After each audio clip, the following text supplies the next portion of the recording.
Good morning. Welcome, everybody. So wonderful to have you here for the final FCEI webinar for 2021. My name is Trudy Smith and I'm representing the FCEI executive. It gives me great pleasure to welcome you all this morning. I think this is the most beautiful topic to finish on for this year. I would like to begin by acknowledging the traditional custodians of the land where I'm joining you from this morning, the Parramatta people of the Darug Nation, and pay my respects to elders past, present and emerging, where I'm joining you from, wherever you might be joining us from, and to acknowledge the privilege of being on Indigenous land here in Australia. We've muted all of the cameras and microphones today, with the exception of our access and presentation team, so that you have really clear access to everybody presenting and the access. And we also have live captions available, and I'll continue to put instructions in the chat for that. We've also got Candice in the chat. She's going to be responding to any questions as we go throughout the session. And you can see our speaking and presentation team today. I'm about to hand over to the very capable Karen Putz, who is going to chair this presentation. And she's going to be joined by Amy, Cora, and Stephanie, who are going to run this discussion with you. You'll have the opportunity at the end of the presentation or the discussion to ask more questions. So we're leaving about 15 minutes at the end for those deeper questions and a real thinking about how we can make this more global. So if you have any questions, please let Candice or I know in the chat. But for now, welcome. Karen, the floor is yours. Thank you, team. Wonderful to have you with us. Hello, everyone, and welcome. I'm so thrilled to be here and to be with all of you from all over the world. And wow, this is just my favorite time to be here. And I'm really happy. I just love the FCEI webinar. And first of all, I want to know if you see that word joy. Okay, you know, you can't help but smile, right, when you see that? Right? The word joy, J-O-Y, gives me goosebumps and makes me so excited to see that word. And so it's an awesome word for us to work with, for our family, for our deaf and hard of hearing children, for professionals, for people who are deaf and hard of hearing themselves. That word just unites all of us together.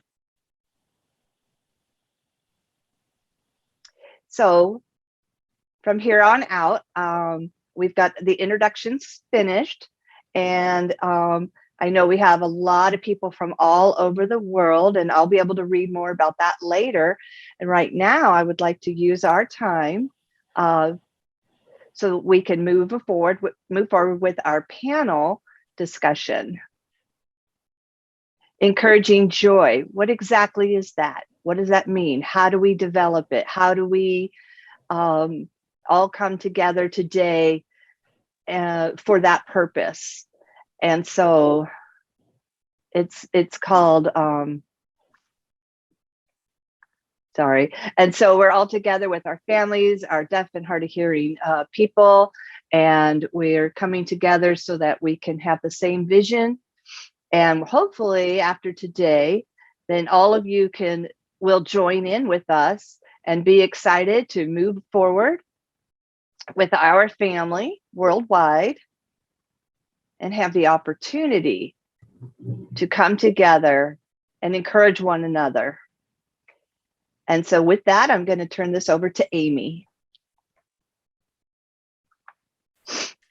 Thank you, Karen. I will give us a little bit of just sort of an overview of Fostering Joy, the movement that Karen was describing. So that's what we're envisioning, is this movement for people to be a shift in thinking, a bit of a change in paradigm that allows us to embrace joy. And so this is something that this group of panelists and some others have been working on and working toward, and we want to share this with you today. First of all, it's important to state that those of us who are here represent a portion of the core team. Other members are also depicted in these pictures here. We do have a dad, we have people from various cultural backgrounds, we have deaf, hard of hearing adults who are part of this. And really it's a professional and parent, family, collaborative, people coming together to think about fostering joy. As Karen mentioned, our bios are listed, and we hope that you'll, if you're interested in us, take a look at those. We're not going to waste your time going through those details today. We're just going to be presenting from the perspective of a parent, a deaf, hard of hearing adult, and a professional. It's really important to us that we state up front and continue to be mindful that when we're talking about individuals who are deaf or hard of hearing, we mean it in the most inclusive way possible. So that includes individuals who are deaf, hard of hearing with disabilities, sometimes referred to as deaf, hard of hearing plus. We have in our core group people who are family members of individuals who are deaf, hard of hearing plus, and we're very mindful of ensuring that we're focusing on that. So when we're talking about joy in families, we're not excluding anyone or assuming that joy comes as a result of certain, attaining developmental milestones or working really hard with your child who's deaf or hard of hearing to achieve something. There's joy to be found in lots of other moments. The journey is not the same for every family, and we're speaking today with an international audience. We certainly recognize that we do come. Those of us who are presenting today are residents of the United States, and so we do have a certain perspective that we're sharing. We know that it's not the only perspective, nor the most important perspective, and that other families' journeys within our context certainly vary, and that globally, families who are raising children who are deaf or hard of hearing and professionals who support those families also have different journeys. So that is something to be mindful of, to state up front as well.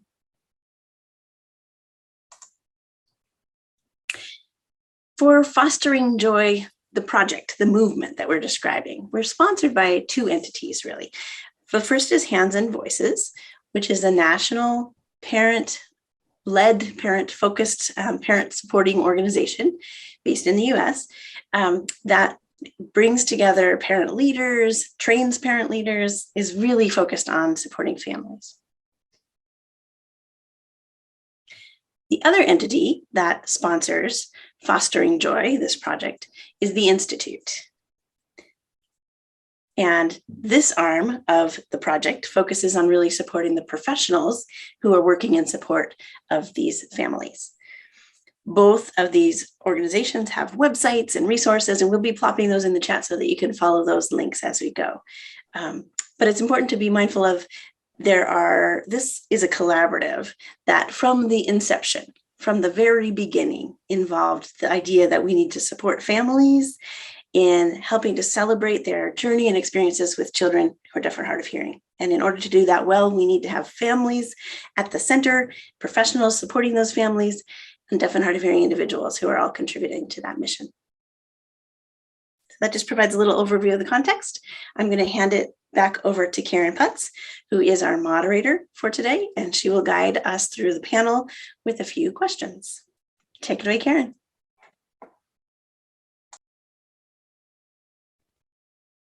Thank you, Amy. Okay, so the first question that we have to begin with, hold on, that I want to ask is,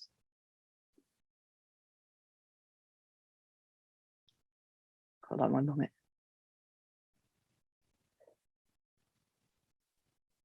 How are you enacting, or how are you fostering joy in the deaf and hard of hearing with the different concepts that I know that we're thinking about, the different principles and how you're acting and enacting, and fostering those principles?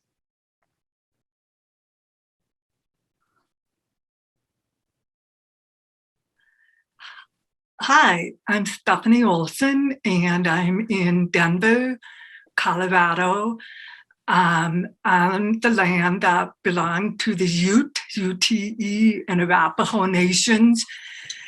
And I'm here today to address the questions as a deaf, hard of hearing panelist. But I also want to let you know that while that's part of who I am, there's other parts of me that I love to share with people, and things like being outside and biking, especially, and reading. And that is exactly what I talk to about in the group that I work with, primarily other deaf, hard of hearing adults that are learning to support families. I encourage them to share what brings them joy and the other parts of them that make them who they are, because truly that's what families find fascinating. And I always think about the family that met a deaf, hard of hearing adult who also became their sign language instructor, and what had the biggest impact on the little girl in that family was when they were walking their deaf instructor out to her car. She looked in the car and she saw a snowboard, and that just brought her so much joy, and that actually gave that connection, enhanced that connection between the deaf sign language instructor, the little girl who was learning ASL, and the family. So don't forget, as deaf, hard of hearing providers, to share all the other parts that make you who you are. And then for the providers that I work with, the professionals in a hospital setting, I encourage them to do the same. And I strongly encourage our professionals, our audiologists, our speech pathologists, to make sure that they inquire and ask the parents about their little baby, going beyond the audiogram, beyond the technology, and beyond the communication mode, to tap into the parts that make them smile, make them laugh, and help them have that connection with families.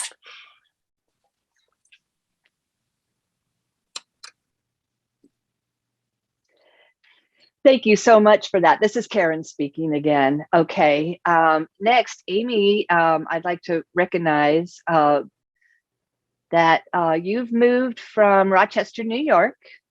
And, oh, and I forgot to mention the land that I'm on, which is the Cinca or Cinca. All right, thank you. So Amy, go ahead and take it away.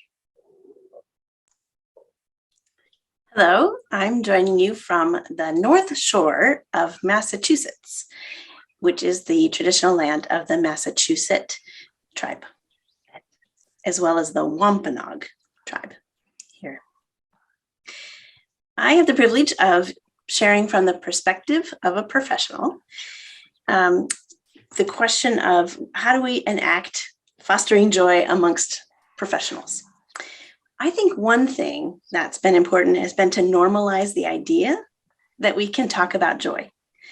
And there are some professionals who will say, that's not, it kind of feels too squishy for me or too fluffy. Or they might say, you know, my boundary is this. This is my role as a professional and I don't want to overstep. But what we've found is that families really appreciate when they can be real with the professionals who support them. So being able to say families have lots of reactions when they engage with professionals. Sometimes it might be frustration or overwhelm or grief or joy. And we should really think that it's okay for families to engage and show us any of those that might be appropriate. One of the ways I also am fostering this an acting principle of joy is spreading the science of joy. I don't think it matters to everyone, the science part, and some families may be interested in that and some families may not.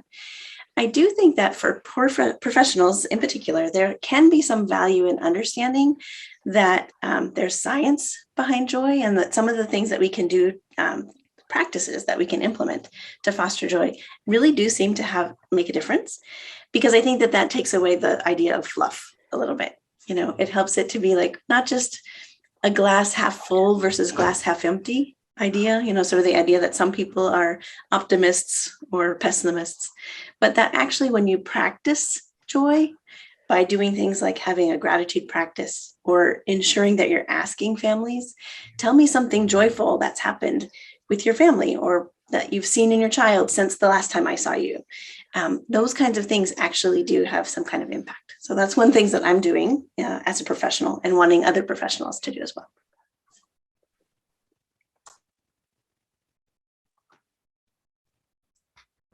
This is Karen. Thank you very much, Amy. All right, now we're moving on to Cora. Everyone, my name is Cora, and first of all, I want to say thank you for this opportunity. I'm so thrilled to be here. I'm joining you from California. It's in the United States on the West Coast. I'm a parent of 2 deaf and hard of hearing children. So all of the questions that I'm going to answer today are going to come from that perspective as a parent and as a parent leader. And as a parent, there's really no better space that I would rather invest my time than in fostering joy because of the opportunity that it brings to my family to strengthen my relationship with my children. And it really sets children up for a lifetime of joy. So I'm excited to be here and to share a few strategies. I know that the audience today is primarily professionals, so I want to thank you for the work you do with families because you truly impact them for a lifetime. Early on, I was blessed to receive 2 bits of advice from professionals that I wanted to share. One of them was reading stories. I was assigned to read 10 books a day to my children. And it sounds like a lot, but we know children's books are very small and you get through them quickly. But it gave us an opportunity to pause 10 times a day, to sit on the couch, to read, to laugh, and to snuggle. So I really appreciated that advice. And another advice that I received was a marriage and family therapist encouraged me that when my child comes to me to give me a hug in the morning or throughout the day, to hold on to my child until they pull away. And the reason for that is because they know how long they need that snuggle and that love. And we incorporated that into our family. And I want to share that my 17-year-old son, who leaves for college in just a few months, still comes to me every single morning for that morning hug. And we continue that. We hold on until he pulls away. And briefly, I'll just give a few other ways that we incorporate joy in our family. Stay involved in, school activities and extra activities, because not only does that create memories, but in those teenage years when it can be difficult for a parent and child, it creates shared experiences that we can discuss. And I begin and end each day with what I'm grateful for. That can be in a journal, it can be on a whiteboard, an app, it can be wherever it is that works for you. I personally like to do it directly in the mirror. I think it's important to talk to myself and to remind myself of what I'm grateful for. In my afternoon one, I make sure that I'm very specific with activities. And I do this with my children, or at least I make sure that I'm in eyesight of them, right? So that they can see that and learn those skills. And finally, I try my best to celebrate other people's successes and joys in front of my children so that they learn to be grateful and happy for other people. So, I also wanted to, if I could take one more minute, I know I'm taking quite a while. When I participated in listening to the presentation last week, the Fostering Joy presentation, one of our core members, Jennifer Clark, gave a bit of advice that was such a nugget that I think is important for every family, that she ends her night as she's putting her children to bed and asks them what was their most joyful part of their day. And what a better way to end your day and go to sleep by talking about what was joyful. And I think that that's a great tradition to start. So thank you. Wow. Thank you very much, Cora. And Yeah. I'm honestly, I'm already impressed with your answers. So we're going to go ahead and jump on to the next question. Maybe before I wanted to do that, or excuse me, the next question I want to ask you, can you give me some examples of fostering joy and how you've seen that movement have positive changes, and what kind of positive changes have you seen? I believe we'll start with Amy. Amy here. I love this question because I think the scientist in me, is it a causal relationship? Is there a correlation? But what I think we're seeing, we've described it as a movement. And so internationally, some of you may be hearing about fostering joy as for the first time. But we've had kind of, for the last couple of years, we've had some opportunities to give presentations and come together. And what we're seeing is there is a shift amongst people who are embracing this role, and they're incorporating it in various ways. And it's really fun to see the unique ways that people are doing that. I just love when families have the idea that they're going to be asking me about joy, so I need to be on the lookout for it. Right? We know that there's a lot to be said for that, because what you're paying attention to influences what you see. If, as a family member, you're looking at, oh, my child, if I'm trying to be focused on their language or some other thing, if they've got motor challenges and we're working on goals in that realm, we tend to focus on the things where there are children are at risk or have vulnerabilities, or areas where we need to bolster them up, right? But fostering joy allows us to shift that focus, and it's good for the kids to make sure that they see us looking for those positives, and it's good for us too. I also think just a couple of quotes from people who have been at some of those presentations, like this, all capitals, is exactly what we need in the field. This is next. This is where we need to be focusing our energy. And finding myself feeling more joyful in every day that I work was another quote that was sent to me recently from a professional. So I find that fascinating and fabulous. I think many people who are professionals go into this field because they're passionate about the work. And there's something about children who are deaf or hard of hearing, or deaf, hard of hearing plus, that really appeals to them and hits them, in the heart, right? And makes them want to do this work. Sometimes work can be challenging and it can bring us down. And so this is one way that we can help to remember what brings us to this. And I think for a lot of professionals, I think it gives us a sense of meaning and a sense of purpose. And there's something really, really nice about that. Wow. Now, so this is Karen here. Thank you very much, Amy. And I realized something, a lot of parents, when they are first exposed to the world that we're part of, it's usually through a professional. And if the if the professional has this fostering joy attitude, that will be relayed on to the parents, and the parents will also have that fostering joy attitude. Cora, can you give us some examples of how you've seen positive changes in this movement? Thank you very much. Kind of related to Amy's last comment, I just wanted to share, there's a parent who is deaf and hard of hearing herself, and raising a child who is deaf plus. And she recently shared with the team that, for several years, she was just really bogged down by, ensuring that her child had all of the services and support that he needed, which is important, right? We need to advocate for our children to get whatever they need to live independent, successful lives. But that she had kind of got lost in focusing on what made him special and unique. And she came across the Fostering Joy journal, and she purchased it and she started filling it out. And it really made a huge impact on their family and started to strengthen their bond.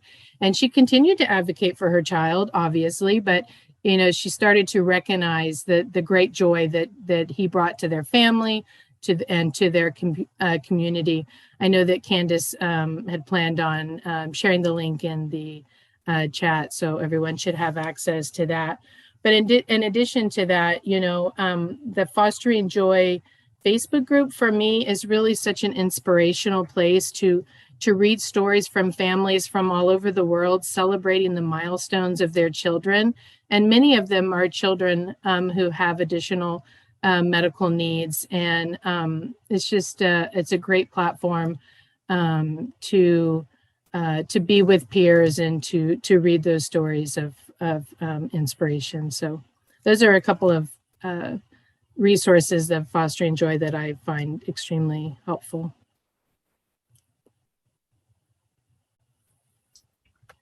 Thank you. This is Karen. Thank you, Cora. And I believe that Candace did put those in the chat. She did put some resources and some links. And there, I would encourage you to go to the Fostering Joy website. It's under the Hands and Voices website. You can find a link there and check that as well. All right. So Stephanie, would you mind sharing some examples where you have seen positive change in this movement? Yes. Hi. I believe that we're seeing positive changes in the way that the deaf, hard of hearing culture, deaf, hard of hearing providers are being embedded into our systems. And part of that training to make this even more successful is recognizing the value of fostering joy and having that be part of the training, and how we work with systems and families is so important. And then I would like to take a moment to speak personally as someone who's been in this field for a long, long time, that the very part of what makes us who we are and why we do the work that we do are hearing differences.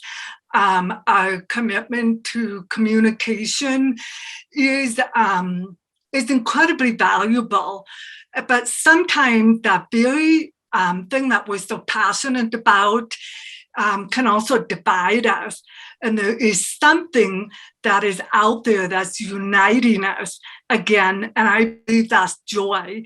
When we get together at conferences, when we meet on Zoom, and we start to know one another beyond the parts that bring us to the field or into the work that we do, and we value those connections with one another. We find out that someone else likes to run or bike. We find out that someone loves to cook and bake, and we have those moments to connect and talk with each other and communicate. It then reminds us that very thing is so valuable when we work with providers, when we work with early interventionists, and when we work with parents. So this Fostering Joy movement, for me, is taking all of us and uniting us in something that we can all agree on, and that is that we all benefit greatly from those moments of joy that we have with each other as deaf, hard of hearing individuals, with our families, and with the people that we work with. And I love when I hear from another deaf, hard of hearing provider something that they enjoy doing that made them laugh. And I frequently will say to them, oh, you should share that with your families.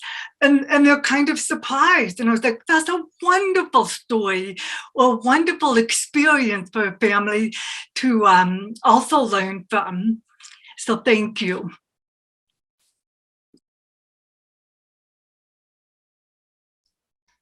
This is Karen. Thank you very much, Stephanie. All right, moving on to our third question.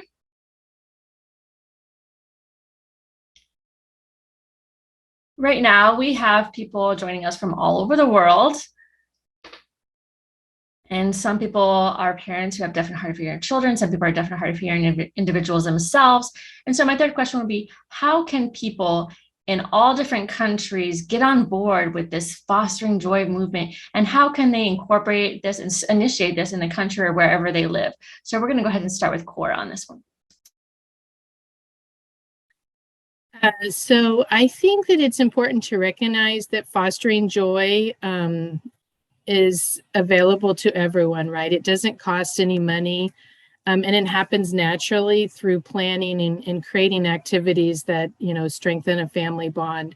And just like charity begins at home, so does spreading kindness. So I'd like to share a few different ways that we do this within our home.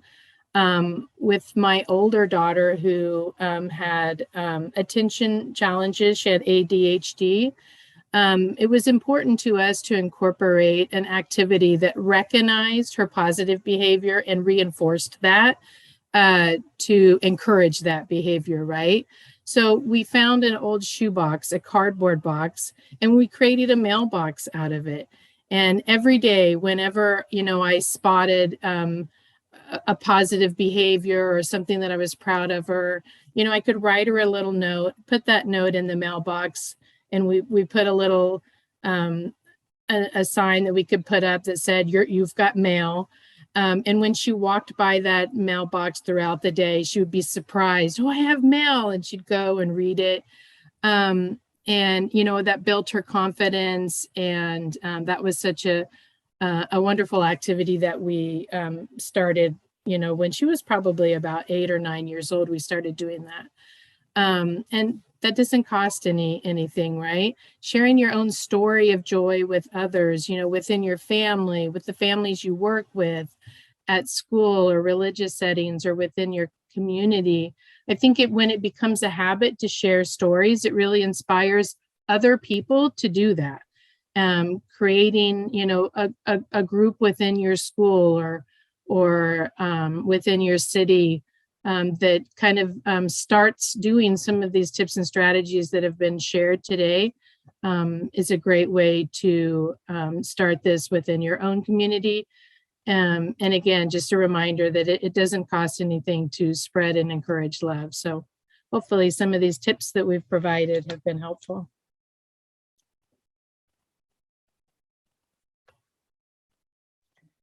Hi, and this is Karen again. Wow, what great reminders. Like you said, it costs nothing to be kind. It costs nothing to create joy. So, wow, that's awesome. Great examples. Okay, so Kate, you're good, or sorry. Oh, Stephanie, go ahead. Thank you. Thank you. This is Stephanie.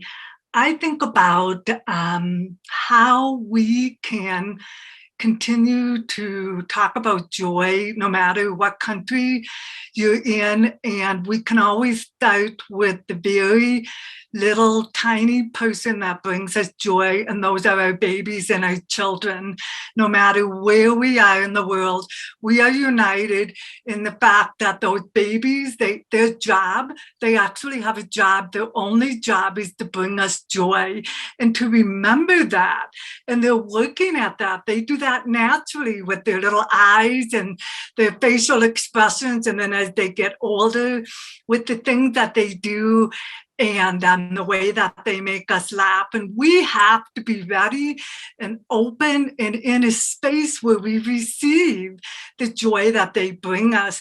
And sometimes that's hard for providers because we have so much that we need to do in our work with children that we just need to keep remembering to go back to the why and the who.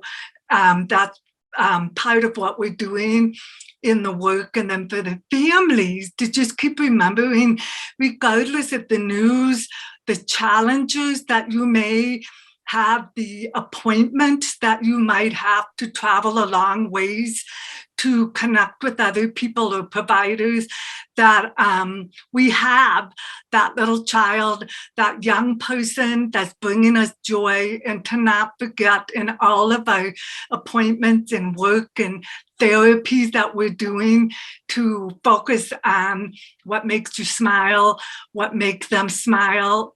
And then I would like to add, I think internationally, in addition to what makes us smile and brings us joy, is for all of us to recognize humor, what makes us laugh. And that's such an important part. And when we laugh with one another, or we laugh with the family, or the baby is doing something that makes us laugh, to talk about that, to say, how that made you smile. Because if we can start that, then other providers and parents and families will start to recognize how important that is, the laughter that comes to us through our children.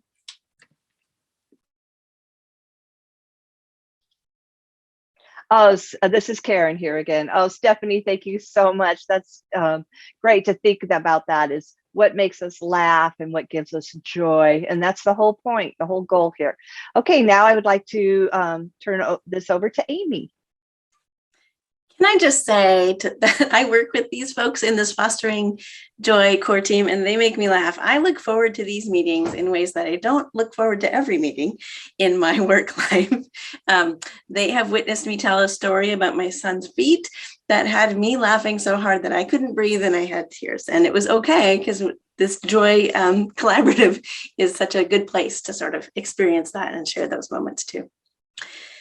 So internationally, I think that perhaps you already have places and pockets in the cultures and countries and programs in which you work where people are bringing joy and doing this. I think it's really important to say that we don't own joy. We want all families to have the opportunity to experience joy with their children who are deaf, hard of hearing, or deaf, hard of hearing plus.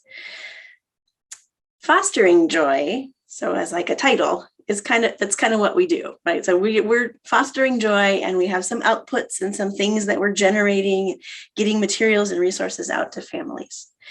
But you could also spread joy or share the joy or push the joy along, or those kinds of things.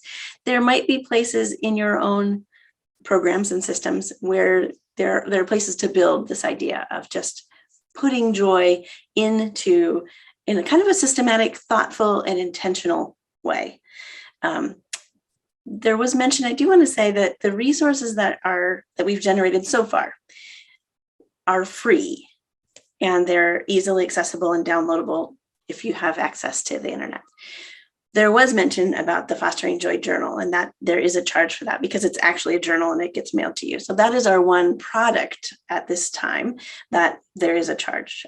But all of the other resources and tip sheets, we have tip sheets. I see that it's been posted in the chat. We have tip sheets that are available currently in 9 different languages, because we think it's really important that families can take that and look at it in the language that's important to them. If people are internationally interested, there are certainly ways that you can take information and say, work with us and get it translated. If there are additional languages, that would be useful. That's just one example.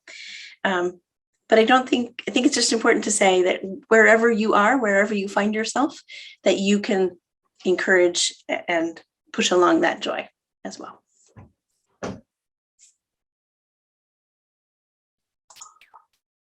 This is Karen. Oh, thank you, Amy. Thank you for that.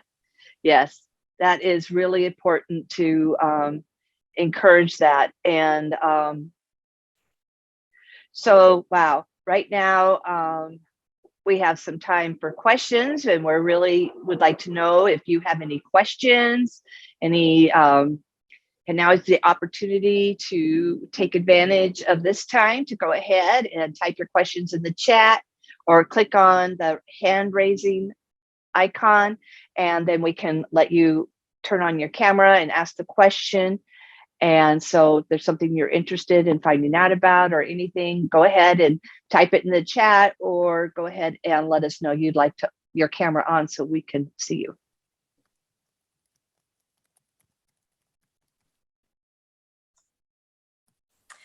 Amy here. I also wanted to add that in addition to questions, we also want to hear from you. So if there are things that, as you were listening or taking in this presentation, what were some ideas that sort of popped up for you? Please share those with us as well.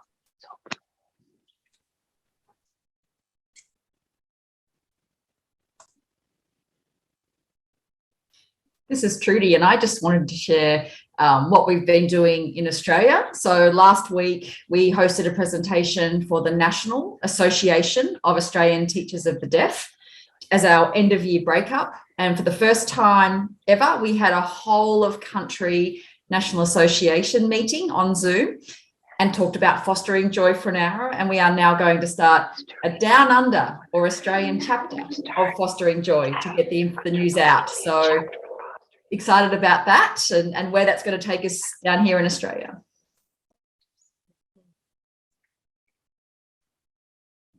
And this is Karen. Wow, that is great. Oh, I love it. Okay, now I see a question in the chat from Melinda. And she asked, how does one start a joy group here? How do we start one?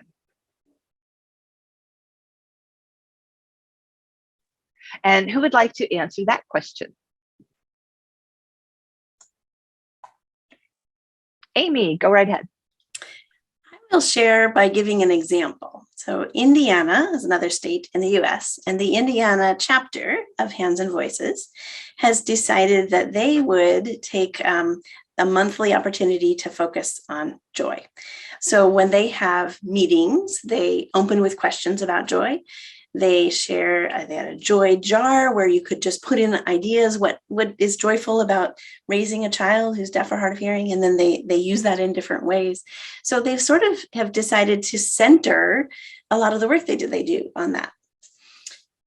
I don't think you need a chapter per se, or you need a whole big joy group. I think the idea is to infuse joy into the things that you're probably already doing. It doesn't need to be something big or separate or hard to set up. It really can be a shift in attitude and in perspective and attention, right? So that, yes, of course, families have lots of questions, particularly when they have a newly identified child who's deaf or hard of hearing. They have questions and we have to attend to those. But when you throw in the questions about, tell us something that brings you joy. What's something that helped your child to smile this week? Those kinds of little things that you can do to start really also help to lay the groundwork or the foundation for carrying that joy message forward.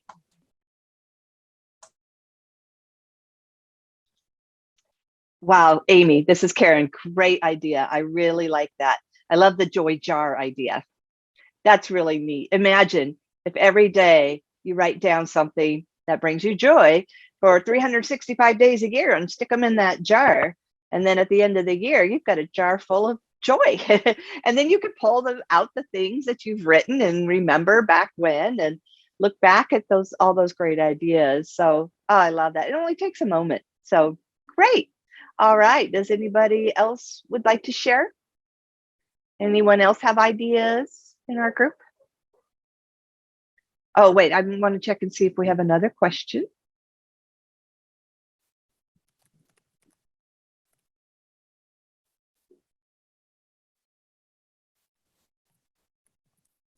Nope.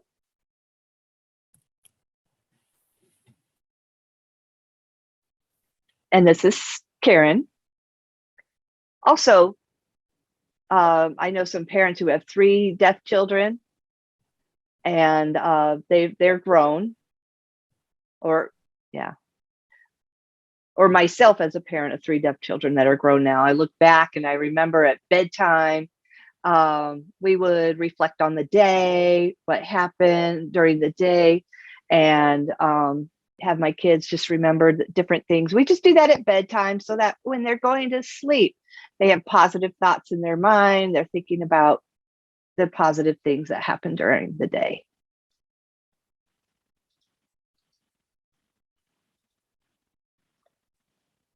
Oh, also you can use the hashtag. It's there in the chat. What are hashtags for? Or what is the hashtag? It's DH Fostering Joy. So it's hashtag. You can use that to help get out the word worldwide. And then people can click on that hashtag and see all the comments people have made all over the world that relate to this hashtag. And so that alone would give you joy itself. So just, think about the larger dream or vision and how this can impact if we all use the hashtag, the DH Fostering Joy.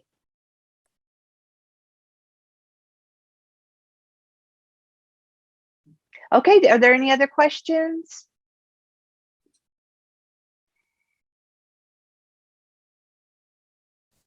This is still Karen. Go ahead, Stephanie. Was that? Hi, yes, this is Stephanie. I just wanted to remind everyone, especially since this is international global, that we're all coming up on the end of the year and we have a brand new year starting. And I am one of those people that loves the idea of a fresh new year. And I think it would be wonderful if we started our new year, no matter where you are, thinking about joy and having a toast or a cheer to the new year and the joy that you will help find in yourself and with the families that you serve and the people you work with at.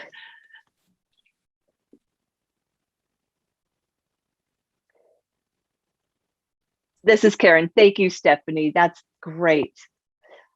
Okay, so 1 second. Oh, wait. Okay, yeah, last chance if anybody has any other questions, and we're going to switch interpreters.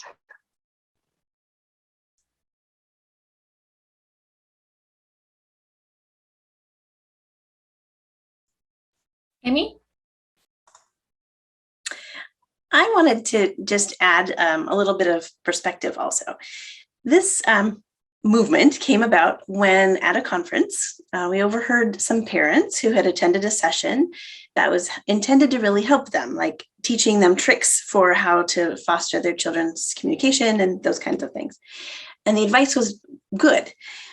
But what we heard the parents describe when they left was a feeling of, like, how can I do it all, right? How can I work a job or multiple jobs and do all of these things that people are encouraging me to do to optimize my child's outcomes? It felt overwhelming. And so in part, this came from that real need. So I think sometimes professionals might feel like, is it my role? Maybe it's not my job. Each family has their own, way of doing things. But I think that the idea that families really benefit from professionals who are encouraging to them, and the message is not to get rid of the things that we know you need to do. If you're an early interventionist, you have certain things, or if you're an audiologist, there are certain things you're asking families to do, or if you're the sign language teacher, you're asking families to practice. And regardless of what those roles might be, we know that there's work involved and that families need to, commit in order to benefit from those services.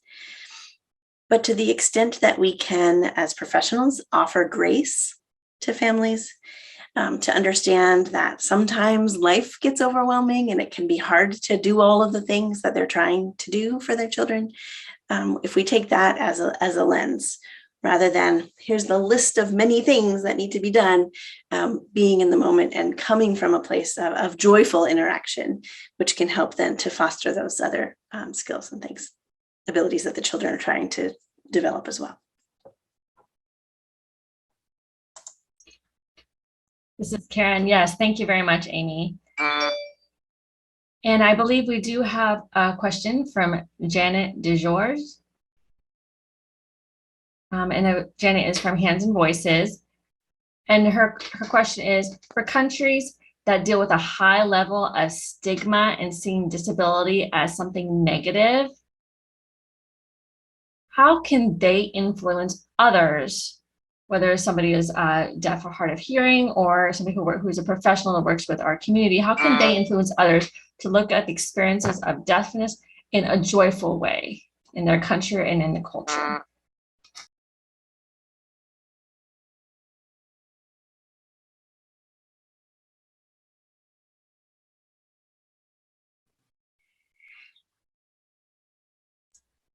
Oh, Stephanie, I saw your hand. Go ahead. This is Stephanie. Yes, we just had this recently. I work at a children's hospital in Colorado, and one of the audiologists has a family from a country in Africa, and the family primarily speaks French. And she was trying to figure out how could she help support them because of some of the stigma. And I had just presented to the team on fostering joy and shared the tip sheet, and we had one in French. And so she was able to take the copy of that and share it with the family in a very gentle, supportive way about the just tips to look at what their child does that brings them joy. And it has been a wonderful opportunity for the family. We've already seen a difference when the family comes back for their appointment in the way that they interact, and with their child, but then also with the providers, because we are united in finding the joy in that little boy. And it's really been a nice stepping stone. So I would take the tip sheets as a starting place, because they did work well for us with this family.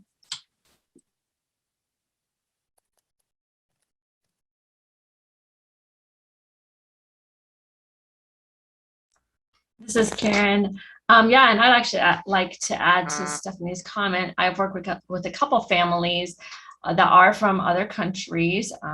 Obviously, they have different cultures, different religious practices, different languages, and they come from places where there is a stigma against certain disabilities. And I have taught them about the fostering joy. And I tell them that joy comes from inside of you all, comes from inside each person. And also, as a deaf and hard of hearing person, I show them how you can live with joy. You have to sometimes search to find that and to be able to connect with that.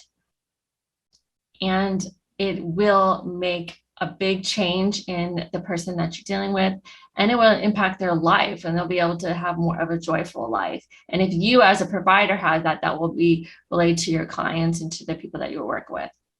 And so I always remind the families that I'm working with, I understand that there are religious practices, there are cultural differences that they might be dealing with, but I always tell the families as a professional to make that change, and they can be the one that leads the way with joy for everybody that follows after them.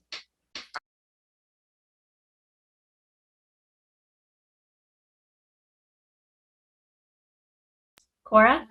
Hi, this is Cora. Along the lines with that, I think that it's easy for professionals to just prompt parents with questions like, what brought you joy this week?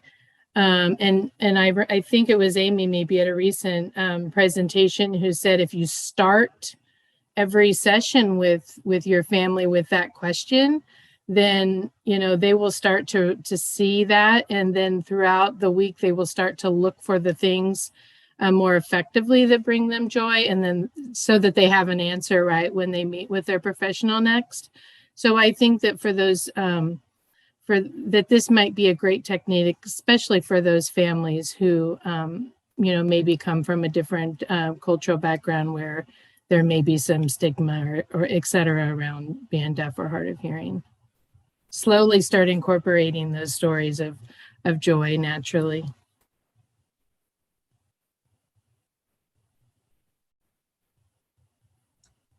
And this is Karen. I'm just looking at the chat. I need to catch up.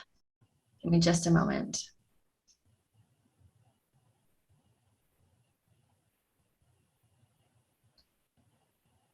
I see the chat from Mikey. I'm not sure how to pronounce it. I'm sorry. We're talking about a 2-year-old boy who was having a hard time making eye contact and had very, very little language. But when they started singing and dancing with his mom or his grandma, his face would just light up. And so he joined in the singing. And once you started doing that, his eye contact increased. Wow, that's a great story. And that's a great example of fostering joy. It's beautiful. Amy? Also responding to Candace's comment in the chat about sort of the tracking, milestone tracking. So what many families experience might be that people are tracking how many signs they're acquiring, or how many words they're saying, or how often they're wearing hearing aids or cochlear implants devices, all those things. But I think we don't often enough track the child's social emotional development. How are they doing? How do they feel about themselves? Looking at things like, can they embrace who they are? all of who they are, which includes one part of them is deaf, hard of hearing. But as Stephanie said, another part of them might be a book lover or a soccer player or a volleyball player, as Cora's son is. There's lots of things that make up who these young people are. Deaf and hard of hearing is one, but all of us need to be mindful of that, of the things that we're tracking too, in terms of milestones, and making sure that we're giving the ability, the skills, the language and the space to be able to talk about emotions and those things as well.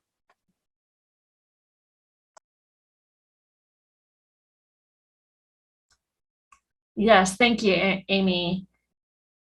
Unfortunately, we've almost ran out of time. We only have about 5 minutes left. I just want to see if there's any last questions. If you have one, go ahead and type it in. Okay, I think we can take one more question.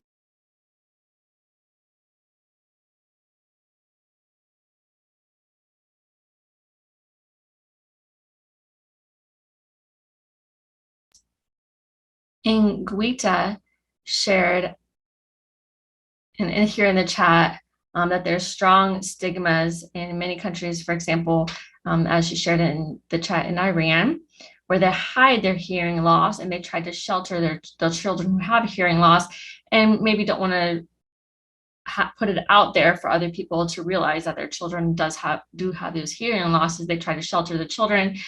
My comment for you as a professional for deaf and hard of hearing families, be the change, and we can make this change happen. There are many, many ways to do that, but there can be that shift that happens. It does take time. It will take time, and it will take them going through this journey. This journey, if you personally go through it, it's very, very powerful. And to close off this webinar, I did want to make one last statement. Again, talking about joy. Joy is something that is very, very contagious. Joy can be shared, and once it's shared, it will spread like wildfire. And so you need to be willing, first of all, to see and make notes of the joy that is happening in your life, and what makes your deaf and hard of hearing child unique. There will be challenges. There'll be good moments, you'll have bad moments, but that all comes into play of who this child or who this individual is. And that's part of the journey. And I'm talking whether you are a deaf and hard of hearing individual, whether you are a provider, whether you are a professional, it's important for us all to come together. And when we do, and we are all part of this joy journey, it is very, very powerful, and it can have such a positive effect. And one day you might be in a place where you are the only one, but you will be able to spread your joy that you've learned through this journey to everybody else around you. So I'm going to take the time to thank everybody who's involved in today's seminar, and thank you very much for joining. And I also want to thank all the interpreters and the captioners as well. Thank you so much for that, Karen. Final comment before we wrap up? Yes. So we want to wrap up, and I want to thank you, everybody. Thank you so much, Karen, for chairing this session today. I don't know about anybody else, but I think I've spent this entire hour beaming and smiling. I'm full of the joy, and I'm hoping that you have jumped on the bandwagon and you are now feeling joy and thinking about how you're going to embed this in your work with families. If you are a family, how you're going to share that with your child and your wider family as well. You're working with the deaf and hard of hearing community, how you can embed and draw more people into this movement. I think it's really powerful, and now it's gone global. So let's see where it can go.